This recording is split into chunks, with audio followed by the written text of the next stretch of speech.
The surprising power of atomic habits. The fate British cycling. Changed one day in 2003. The organization, which was the governing body for professional cycling in Great Britain, had recently hired Dave Brailsford as its new performance director. At the time, professional cyclists in Great Britain had endured nearly 100 years of mediocrity. Since 1908, British riders had won just a single gold medal at the Olympic Games, and they had fared even worse in cycling's biggest race, the Tour de France. In 110 years, no British cyclist had ever won the event.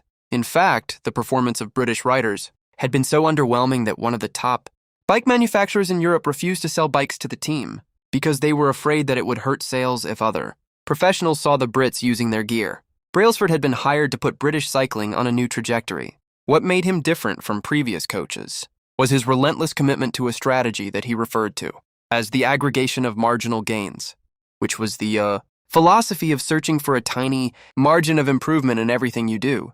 Brailsford said, the whole principle came from the idea that if you broke down everything you could think of that goes into riding a bike and then improve it by 1%, you will get a significant increase when you put them all together. Brailsford and his coaches began by making small adjustments you might expect from a professional cycling team.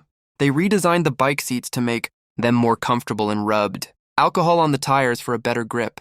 They asked riders to wear electrically heated overshorts to maintain ideal muscle temperature while riding and used biofeedback sensors to monitor how each athlete responded to a particular workout. The team tested various fabrics in a wind tunnel and had their outdoor riders switch to indoor racing suits, which proved to be lighter and more aerodynamic. But they didn't stop there. Brailsford and his team continued to find 1% improvements in overlooked and unexpected areas. They tested different types of massage gels to see which one led to the fastest muscle recovery. They hired a surgeon to teach each rider the best way to wash their hands to reduce the chances of catching a cold. They determined the type of pillow and mattress that led to the best night's sleep for each rider.